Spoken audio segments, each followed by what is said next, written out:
Hola, bienvenidos a nuestro podcast Explorando la Historia de la Educación.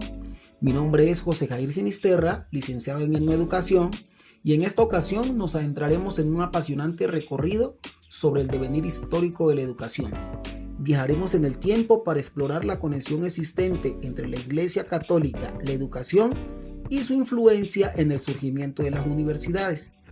En este rememorar de saberes nos acompaña la directiva docente Nidia Rocío Estacio y el licenciado en Matemáticas y Física Jesús Yarley Quinto Palacios. Basándonos en esta apreciación, ¿qué opina usted, profe Rocío, de la relación entre la Iglesia Católica, la educación y el surgimiento de las universidades? Hola, buenas tardes, colegas. Muchas gracias por la invitación a este podcast. Claro que sí. Como sabemos, la Iglesia fue pionera en la creación de las escuelas y universidades en Iberoamérica, ya que desde los primeros años de la colonización, las órdenes religiosas establecieron centros educativos que han perdurado hasta hoy. Esto permitió que muchas personas, especialmente en las ciudades, tuvieran acceso a la educación, pero lamentablemente no siempre fue inclusiva, pues se excluyó a las clases más bajas y a los indígenas. Esta segregación educativa refleja las profundas divisiones sociales de la época colonial, donde el conocimiento formal se consideraba un privilegio reservado únicamente para ciertos grupos. Las instituciones educativas religiosas, si bien cumplieron un rol fundamental en la transmisión del saber, también funcionaron como mecanismos de control social y cultural. Excelente apreciación, profe Rocío. ¿Qué nos puede comentar en cuanto a la ampliación de la educación posterior a la colonización? Claro que sí, profe José. La educación en años posteriores a la colonización siempre giró en torno a educar las élites españolas, quienes se suponían eran las adecuadas para ocupar cargos de gobernanza, y esta se basó en educación primaria o de alfabetización. Fue en la época de la industrialización que se tuvo en cuenta a las masas populares para procesos educativos de alfabetización y o enseñanza de un saber técnico que precisamente respondía a estos ideales de la industrialización, los cuales los países iberoamericanos estaban viviendo un proceso de inducción. Porque como lo expresa Pérez 2019, Colombia siempre ha sido impregnada por las circunstancias globales. Este cambio de paradigma educativo marcó un punto de inflexión en la historia de la educación latinoamericana, pasando de un modelo elitista y exclusivo a uno más pragmático enfocado en las necesidades económicas emergentes. La formación técnica se convirtió en una prioridad para preparar mano de obra calificada que pudiera sostener el desarrollo industrial de las naciones. Muy bien, profe Rocío Estacio. Profesor Jesús Yarley, ¿qué opinión tiene usted sobre la influencia de las órdenes religiosas y jesuitas? Efectivamente, compañeros. Para mí, creo que fueron los siglos de dolor impartida. Esto por las órdenes que ejercieron los jesuitas. Los jesuitas querían convertir a toda la humanidad en católicos. Luego de su expulsión y la reforma educativa que se dio en 1820, nos pudimos acercar en una huella a lo que es la educación igualitaria o educación actual. Un ejemplo de exclusión educativa por parte de la Iglesia se mira reflejado en la serie anglosajona Anne With. Vemos un personaje procedente de una tribu indígena llamada Mi'kmaq. Esta tribu se tiene registro que existió en Nueva Escocia e Isla Príncipe Eduardo. Ella presenta una crítica a los procesos forzosos de evangelización. Es un personaje que conmueve debido a que por los constantes maltratos pierde su identidad y todos sus valores ancestrales. Tanto así que ella llega a satanizar sus propias costumbres.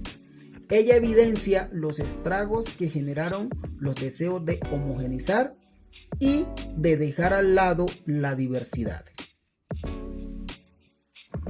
¿Tiene algo que agregar, profe Yarley, en cuanto a la exclusión educativa por parte de la Iglesia?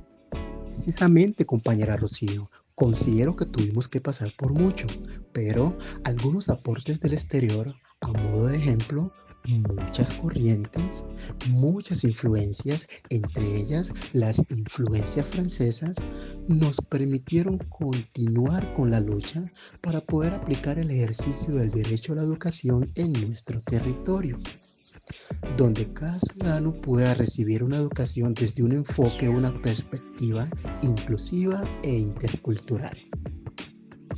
Excelente apreciación sobre la relación entre la Iglesia y la educación. Esto nos dará hincapié para hablar del inicio y creación de las instituciones educativas públicas de nivel superior en Iberoamérica. ¿Cuál es el origen histórico del surgimiento de las universidades en Iberoamérica? ¿Qué nos puede comentar, profe Rocío? Sí, claro. De hecho, todo surge y corresponde a un momento histórico y determinado. El surgimiento de las universidades no es una excepción. Los ideales de la Ilustración y su interés por enfocar los saberes en la ciencia y no tanto en la teología como era la usanza, se enfocaba en lo que ellos llamaban conocimientos útiles. Pero tal como lo hemos comentado, los primeros en acceder a la educación superior fue la élite criolla. De hecho, para el caso colombiano, el acceso en un principio, incluso para ellos, fue escaso, porque la educación se basó en la primaria y luego en la secundaria. El interés de la educación superior se dio a partir del año 1810, lo que presupone que incluso para la gente acomodada también fue un proceso que se dio paulatinamente. De hecho, en el marco iberoamericano, la primera universidad pedagógica se dio en Chile en el año 1886. Perfecto. Profe Yarley, ¿tiene algo que agregar a la apreciación de la profe Rocío Estacio? Por supuesto, como podemos ver, la independencia surgió en el siglo XIX. Durante estas fechas, muchos países comenzaron a cuestionarse sobre su sistema educativo heredado.